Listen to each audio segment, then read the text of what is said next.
हरे कृष्णा। सबसे पहले आप सब लोगों का बहुत बहुत धन्यवाद है। राधे श्याम प्रभु का बहुत धन्यवाद है। तो आज बहुत ही पवित्र दिन है। श्री बलराम जी भगवान का आविर्भाव दिवस है और हम सबके लिए आध्यात्मिक जीवन में प्रगति करने के लिए, कृष्ण की कृपा प्राप्त करने के लिए आज का दिन बहुत महत्वपूर्ण है। आज के दिन श्री बलराम जी आविर्भाव दिवस होने के नाते बहुत कृपालु, दयालु, करुणा वाले होते हैं और आप जो भी प्रार्थना करेंगे उसका त्वरित आपको उत्तर मिलेगा। उसके पहले कि हम बलराम जी की कथा में कुछ कहें, आज के दिन में एक विशेष कथा भी है क्योंकि आज रक्षाबंधन है। भारतीय संस्कृति जो है वो सभी भारतीय, सभी मनुष्य जाति के लिए प्रेम और भक्ति का वर्धन करने के लिए बनाई। हमारी संस्कृति जो है वो मनुष्य जीवन में प्रेम बढ़े, प्रेम संबंध बढ़े, उसके लिए हमारे सारे त्यौहार हैं। छोटे से छोटा त्यौहार भी है वो भाई बहन के बीच में, पति पत्नी के बीच में, भाई भाई के बीच में, परिवार में सब मिलकर, समाज में, जाति में, राज्य में, देश में सभी लोगों का सौहार्द बना रहे, इसलिए हमारी यह संस्कृति है। और हमारी जो संस्कृति जो है वो हमारे भक्ति जीवन का अधिष्ठान है। जैसे एक महान वृक्ष होता है, उसका आधार स्तंभ उसकी जड़ होती है और जो फल होता है वो उसका अंतिम प्रोडक्ट होता है जो हमारे लिए उपयुक्त होता है। लेकिन फल तब आता है जब भी जड़ें मजबूत होती है, जब शाखाएं मजबूत होती है और फल जो अपना वृक्ष जो अपना अंतिम योगदान है हमारे लिए फल के रूप में, वो तब दे सकता है जब हमारा जड़ जो है वो मजबूत होगी। उसी प्रकार से हमारा भक्ति जीवन एक वृक्ष के समान है। इसकी जड़ हमारी संस्कृति है, हमारी निष्ठा है, हमारी श्रद्धा है, निष्ठा है और फिर उसके आधार पर वो पेड़ फलता है, फूलता है और अंतिम में हमें प्रेम भक्ति का जो अंतिम फल है वो देता है। जब पहले पहले हम भक्त बने थे तो हमको सब बताया था, ये मत करो, वो मत करो, ये सब बंद करो, ये उपवास बंद करो, ऐसे बहुत कुछ बताया गया था। लेकिन भी कुछ सालों के बाद में ये समझ में आ रहा है कि ये सभी का भी एक अस्तित्व है, अपना एक स्थान है और वो हमारे निजी जीवन में बहुत लाभदायक है। तो रक्षाबंधन का उत्सव जो है भाई बहन के प्रेम का उत्सव है, भाई के अपने बहन के प्रति उत्तरदायित्व का उद्देश्य उत्सव है। और आजकल तो ना भाई बहन है, एक ही बच्चा है घर में, भाई है ही नहीं और भाई को बहन नहीं है, बहन को भाई नहीं है, कोई मामा नहीं है, चाचा नहीं है, काका नहीं, काके, सब खत्म होते जा रहे हैं, है ना। दिवाली के दिन पत्नी पति को औक्षण करती है, यानी एक प्रकार से आरती करती है। ऐसे कई सारे हमारे संस्कृति में उत्सव है। तो उसमें से एक महत्वपूर्ण उत्सव है भैया दूज, रक्षाबंधन, और दूसरा भाई बहन के बीच में भैया दूज का उत्सव। तो इसको पुराणों में कहानी आती है, संक्षेप में 8वें स्कंद में आती कहानी है कि बलि महाराज का उद्धार करने के लिए, देवताओं की दृष्टि से गर्व हरण करने के लिए और भगवान की अपनी दृष्टि से अपने भक्त का गौरव प्रकाशित करने के लिए वामन देव ने अवतार लिया। जब वामन देव ने आत्मनिवेदन किया, समर्पण किया, तो भगवान ने इतना उनका प्रचंड अपमान किया गया। अपने रिश्तेदार, अपनी पत्नियां, अपनी बहन, अपने मंत्री, अपने सैनिक, ये अपने घर के उनके सामने, और अपने शत्रु जो आकाश से देख रहे हैं, देवता, इन सबके सामने वरुण पाश से उनको बांध कर घसीट लिया गया। और हमारे आचार्य बताते हैं कि बाह्य दृष्टि से उनका बहुत भयंकर अपमान हुआ, लेकिन आध्यात्मिक दृष्टि से वो अति दिव्य आनंद का अनुभव कर रहे थे जब वो घसीटे जा रहे थे। आत्मसमर्पण का दिव्य आनंद, और उनका ये आत्मसमर्पण भगवान ने प्रकट किया इस लीला के माध्यम से। और उसके उपलक्ष्य में उन्होंने उनको बहुत सारे वरदान दिए कि आपको मैं ऐसा लोक दूंगा जो मेरे देवराज इंद्र को जो मैंने अमरावती दिया है उससे भी श्रेष्ठ होगा। यानी सूतल लोक पहले उतना महान नहीं था, भगवान ने उसको अमरावती से महान बनाया और बनाकर इंद्र को दिया और कहा कि इतना ये सुंदर लोक है तो ये लोक को देखकर पहला मेरा इंद्र जो है वही जलेगा और आक्रमण करेगा आपके ऊपर ईर्ष्या से। तो आपके सूतल लोक की, महान सूतल लोक की रक्षा करने के लिए मेरा चक्र मैं दूंगा जो चारों तरफ से वो मंडराते रहेगा और कोई भी हिम्मत नहीं करेगा आपके राज्य के ऊपर आक्रमण करने का। फिर उन्होंने कहा कि तुम 36,000 साल तक राज्य करोगे सूतल लोक में, अपनी पत्नियां, अपने सैनिक, राक्षस लोग इनके संग में रहोगे, फिर भी आपकी जो आज चेतना है पूर्ण समर्पित आत्मनिवेदन की चेतना जो है उसमें कण भर भी फर्क नहीं पड़ेगा। आप वैसे के वैसे रहोगे, उनका आपका संग वो लेंगे और वो लोग भक्त बनेंगे। ऐसे बहुत सारे क्या कहते हैं ना, दिल भर के वरदान दिए, फिर भी भगवान का मन नहीं भरा। कैसे है ना, भगवान का प्रेम जो है वो एक है ना प्रेम माधुरी, जब अपने भक्त पर कैसा प्रेम करते हैं, एक बार प्रेम आ जाता है तो फिर वो ना रोकना मुश्किल है, भगवान के लिए भी वो रोकना मुश्किल है। वो आए थे एक दिन के लिए, होता ना कोई एग्जामिनर होता ना, ये वो फ्लाइट लेता है और दिल्ली जाता है, सुबह पहुंचता है, दिन में एग्जाम लेता है, शाम को फ्लाइट लेके वापस आता है। तो घर के पत्नी को पता होता है कि एक दिन का टूर है, अर्ली मॉर्निंग गया, लेट नाइट आ जाएगा। तो ये भगवान के प्लान में नहीं था जो अभी भगवान कर रहे हैं। क्या उन्होंने किया, बलि महाराज को बोला, इतने सारे वरदान दिए, फिर ये 100 जो अश्वमेध यज्ञ किए थे वो किए थे इंद्र बनने के लिए, और 100वां यज्ञ फेल हो गया क्योंकि 100वें यज्ञ में दान जो है वो जितना प्रॉमिस किया था उतना पूरा नहीं हुआ। तो अभी 100 यज्ञ अगर अश्वमेध पूरे नहीं होते तो इंद्र पद कायदे से प्राप्त नहीं होता है। लेकिन भगवान बलि पर इतने प्रसन्न थे, उन्होंने जो यज्ञ के मेन पुरोहित थे, हाँ शुक्राचार्य, उनको जाके भगवान मिले, उनको आदेश दिया, आप पुरोहित हो ना इनके, ये 100 का यज्ञ जो है जो करना है करो, उसको सफल करो, आपकी जिम्मेदारी है। तो शुक्राचार्य ने कहा बहुत हमारे लिए इम्पोर्टेंट है वो, जो शुक्राचार्य ने कहा, राक्षसों को गुरु है वो।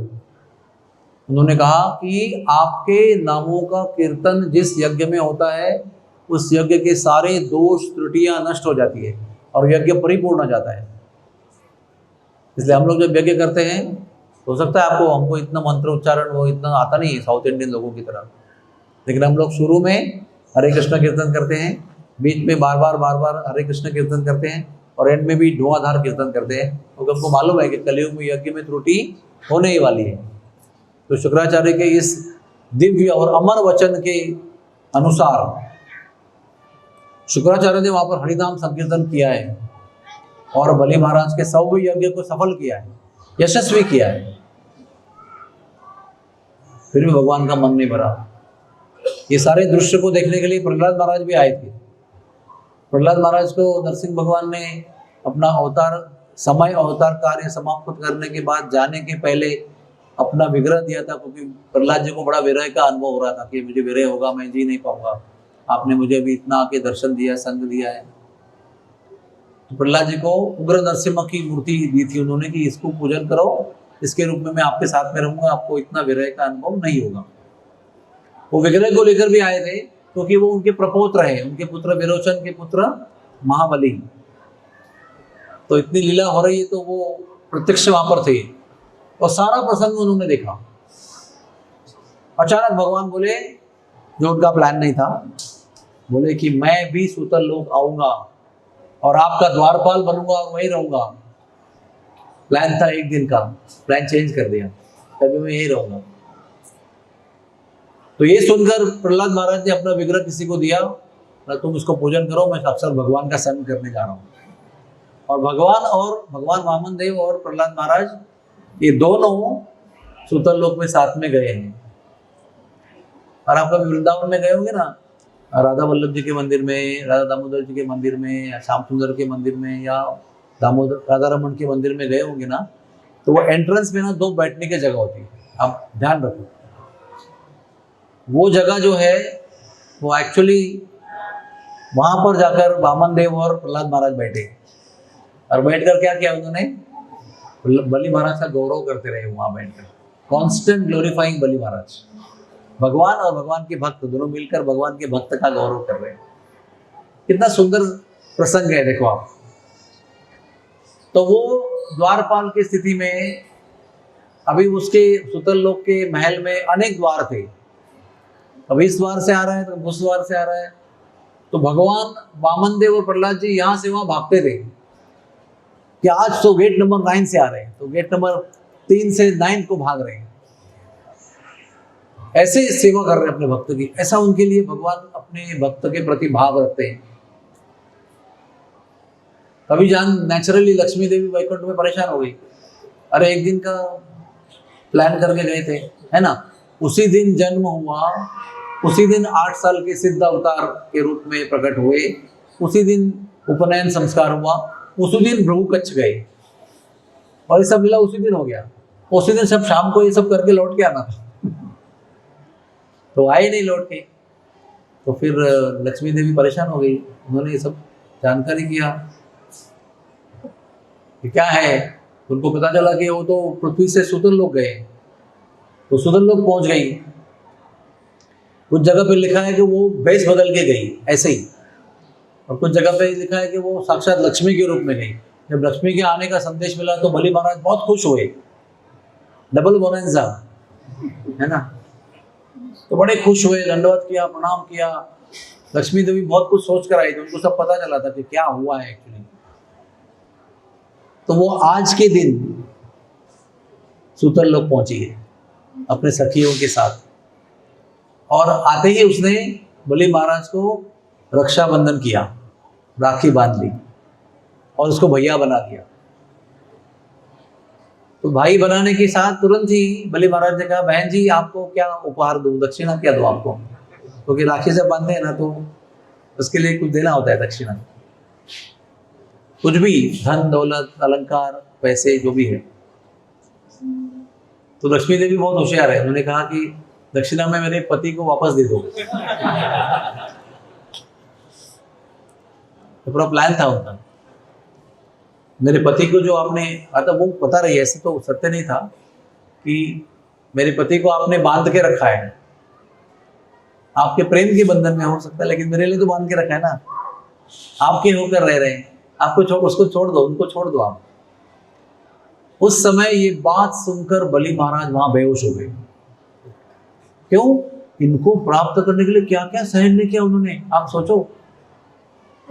हम वो अपमान को समझ नहीं सकते हैं, क्योंकि हम बलि महाराज इतने महान नहीं है। बलि महाराज प्रचंड तीनों लोगों के स्वामी थे, वो सभी देवता थर कांप के भाग गए थे, वो सबको पदच्युत कर दिया था उन्होंने।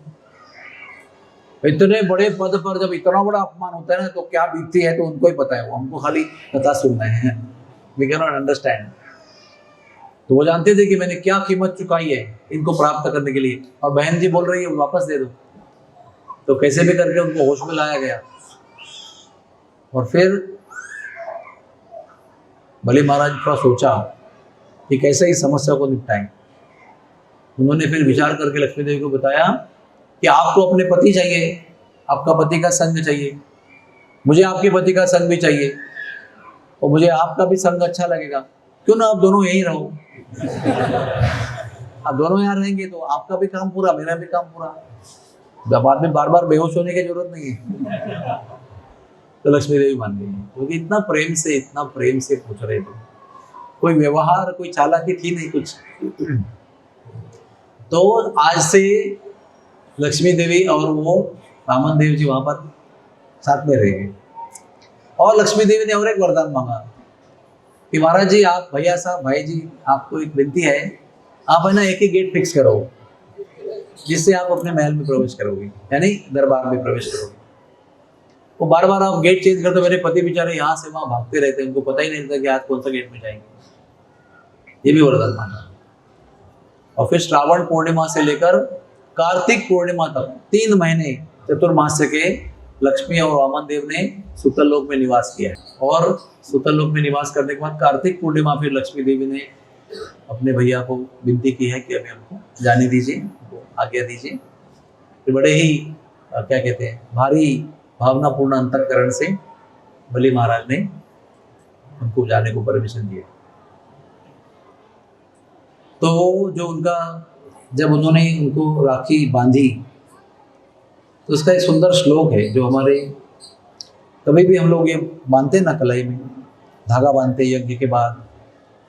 जब भारत में वर्ष में जब यज्ञ होता है ना, तो जो पुरोहित होते हैं वो यज्ञ के पहले और यज्ञ के बाद यजमान को, सबको, घर में जितने लोग हैं उनको ये धागा बांधते हैं, उसको रोली कहते हैं, जो भी है, रक्षा सूत्र। तो वो श्लोक ऐसा है, ये न बद्धो बलि राजा दानवेंद्रो महाबला तेन त्वाम अनुबध्नामि रक्षे माँ चल। इसका अर्थ है कि जिस शक्तिशाली रक्षा सूत्र से दानवों के स्वामी महाबली राजा बलि को बांधा गया था, उसी रक्षा सूत्र से मैं तुम्हें बांधती हूँ, ऐसी बहन अपने भाई को कहती है। हे रक्षा सूत्र, तुम अपने संकल्प से कभी विचलित नहीं होना, मेरी रक्षा करना और अपने संकल्प पे अड़िग रहना। माँ चल, नॉट वेवर। तो कभी आप किसी कर्मकांडी पुरोहित से यज्ञ करवाएंगे ना, तो वो यज्ञ करने के बाद जब आपको एक सूत्र बांधेंगे तो ये मंत्र उच्चारण करते हुए आपको सुनाई पड़ेगी, यही मंत्र है। तो ये हमारी संस्कृति है, इसलिए मैं सोचा कि आपको ये बताना ज़रूरी है। भारतवर्ष में जो भी उत्सव होते हैं वो बहुत ज़्यादा ऐसे लगता है कि मटेरियलिस्टिक उत्सव है, लेकिन वो अल्टीमेटली करके ही हम भक्ति तक पहुंच सकते हैं। डायरेक्टली भक्ति में आने वाले अभी कलयुग में लोग हैं महाप्रभु चैतन्य की कृपा से, लेकिन बाकी समय पर तो सब कुछ करते हुए धीरे धीरे भगवान की भक्ति में आते थे लोग। तो वो एक स्टेप्स है। जैसे अगर पेड़ के फल तक पहुंचना है तो पहले आपको ट्रंक पर चढ़ना पड़ेगा, बड़ी शाखा पर, फिर ब्रांच में चढ़ना होगा, फिर आपको आगे जाकर फिर उसको फल तक पहुंचना पड़ेगा। तो वो जरूरी है ना, बिना शाखा के वो कैसे जाएंगे वहां तक, फल तक। अभी वो क्रेन लगाते हैं, जो भी करते हैं वो अलग बात है। तो मेरा कहने का उद्देश्य है कि पेड़ का फल ही केवल इम्पोर्टेंट नहीं है, पेड़ की जड़ भी इम्पोर्टेंट है, मेन ट्रंक भी इम्पोर्टेंट है, शाखाएं भी इम्पोर्टेंट है, पत्ते भी इम्पोर्टेंट है, फूल आते हैं वो भी इम्पोर्टेंट है, और उसके अंतिम में हमको जो चाहिए फल वो इम्पोर्टेंट है। लेकिन बाकी चीज़ों को त्याग करके या दुर्लक्ष्य करके हम फल की प्राप्ति करने की अपेक्षा करेंगे तो वो गलत है। हरे कृष्णा कृष्ण कृष्ण हरे हरे, हरे राम राम राम हरे हरे।